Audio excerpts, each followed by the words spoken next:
আসসালামু আলাইকুম, সবাইকে আমন্ত্রণ আমার চ্যানেলে। আশা করছি সবাই ভালো আছেন। নতুন আরও একটি ভিডিও নিয়ে হাজির হলাম। তো আজকে আমি শেয়ার করব আমার রান্নাঘরে যে মশলার যে জার রাখার যে র্যাকটা, ওটা আমি ক্লিন করব। আর আমার অনেক কাচের জার রয়েছে মশলার, ওগুলো সব আমি ডিপ ক্লিন করব।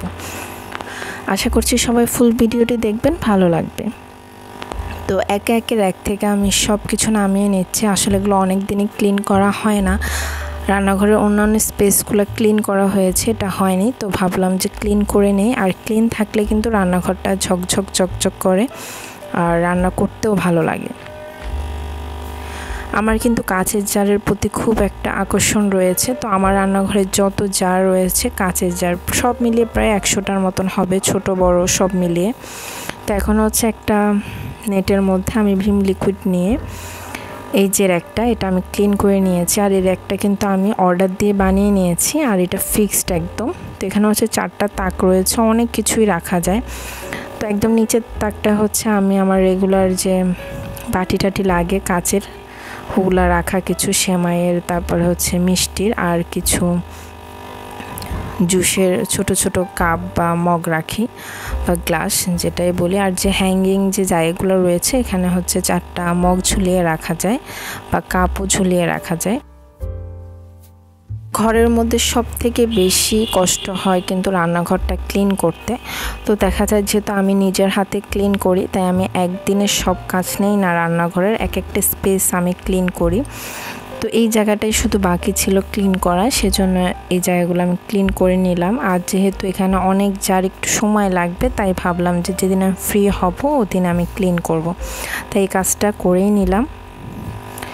তো এখানে ছোট ছোট কিন্তু অনেকগুলো জার রয়েছে। আর এই ছোট জারগুলো আমি হচ্ছে দারাজ থেকে অর্ডার দিয়েছিলাম। তাছাড়া যে বড় আমার যে জারগুলো রয়েছে, ওগুলো হচ্ছে আমি যখন চট্টগ্রাম যাই আমার বাপের বাড়ি, ওখানে শিপইয়ার্ড থেকে হচ্ছে আমার হাজবেন্ডকে দিয়ে আমি কিনে আনাই। আমার 2 তলায় কিন্তু রান্নাঘরে অনেক জার রয়েছে, ছোট বড় সবই আমি চট্টগ্রামের শিপের যে দোকানগুলো থাকে, তো ওখানে হচ্ছে কাচের জার অনেক কম দামে পাওয়া যায়। তো ওখানে গেলে আমার হাজব্যান্ড একদম বস্তা বস্তা ভরে আনে আমার জন্য, যেহেতু আমি পছন্দ করি। তো এভাবেই আমার রান্নাঘরে কোনো প্লাস্টিকের জার নেই, সবই কাচের জার।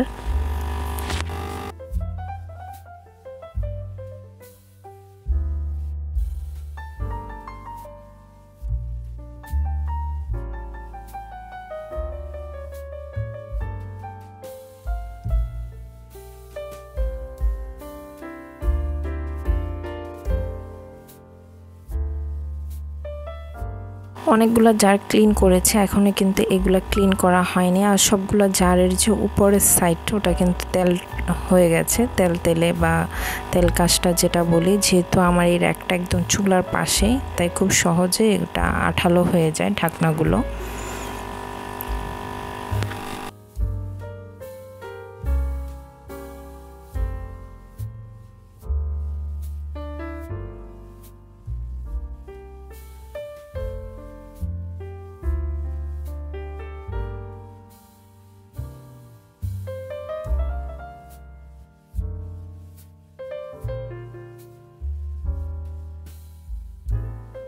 তো এই র্যাকে যতগুলো ছোট ছোট জার ছিল সব ক্লিন করা হয়ে গিয়েছে। এখন হচ্ছে আমি সব গুছিয়ে রেখে দিচ্ছি সুন্দর মতন। আমার ঘরের মধ্যে সবচেয়ে পছন্দের জায়গা হচ্ছে আমার রান্নাঘরটা। তো রান্নাঘরটা ছোট হলেও আমি এটাকে খুব সুন্দর করে আমার মনের মতন সাজিয়ে নিয়েছি। যেহেতু স্পেস কম, তাই এমনভাবে এটাকে আমি রেখেছি বা জিনিসগুলো রেখেছি যাতে অল্প জায়গায় অনেক কিছু রাখা যায়।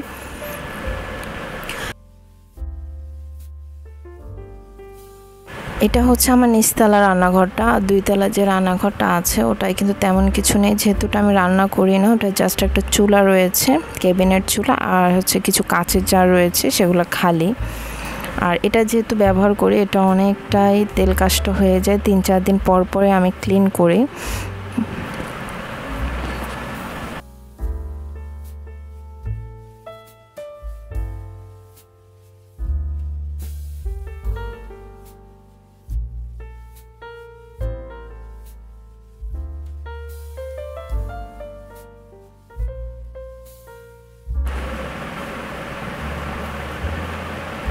আর নিচের যে একটা আছে ওখানে ছোট ছোট বাটিগুলো রেখে দিলাম।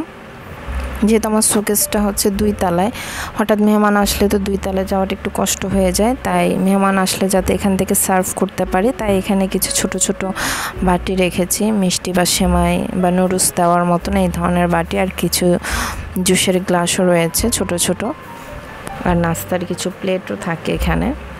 আর 2 তলার শোকেসে শুধু সব কিছু সাজানোই থাকে, ওগুলো তেমন ব্যবহার করা হয় না।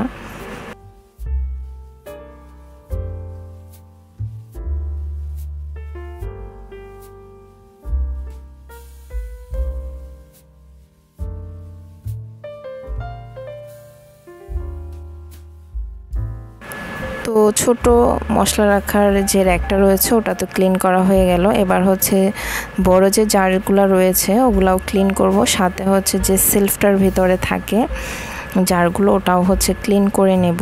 তো সেজন্য সব কিছু আমি প্রথমে নামিয়ে নিচ্ছি। তারপরে হচ্ছে আমি ভিম লিকুইড দিয়ে এটা বেশ ভালো করে ডলে ক্লিন একটা কাপড় দিয়ে মুছে নেব।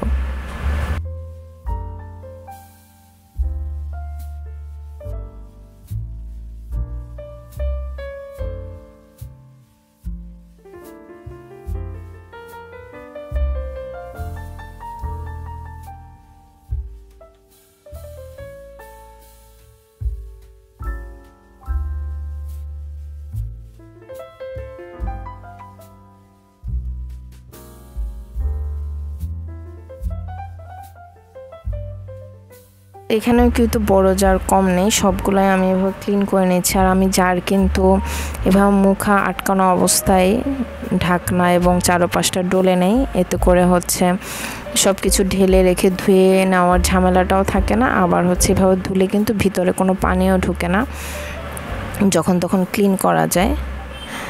তো আমি এভাবেই সবসময় ক্লিন করার চেষ্টা করি, যেভাবে আছে ওভাবে মুখা সহই আমি ক্লিন করে নেই।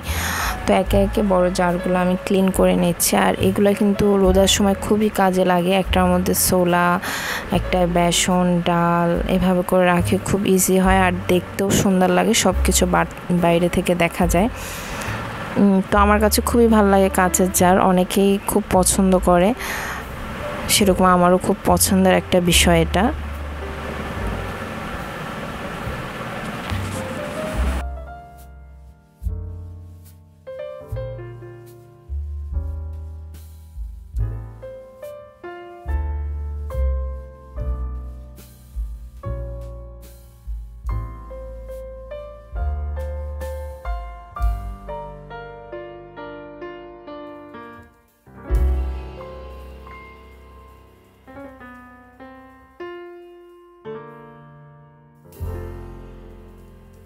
জারগুলো ক্লিন করা হয়ে গিয়েছে এবং সব কিছু এখন আমি জায়গা মতন রেখে দিচ্ছি। যেগুলো হচ্ছে একটু খালি টাইপের ওগুলো পিছনে রাখছি, আর যেগুলো ভরা এবং প্রতিদিন প্রায় লাগে ওগুলো একদম সামনে রাখছি যাতে ইজিলি পাওয়া যায়। তো মোটামুটি আমার সব কাজ শেষ, এখন হচ্ছে ফুল রান্নাঘরটা দেখিয়ে দেই ক্লিন করার পরে মশলার এই র্যাকটা কেমন লাগছে। আর জারগুলোও কিন্তু খুব সুন্দর চকচক করছিল। তো এই ছিল আজকের ভিডিও, আপনাদের কাছে কেমন লেগেছে অবশ্যই জানাবেন। আজ এই পর্যন্তই, আল্লাহ হাফেজ।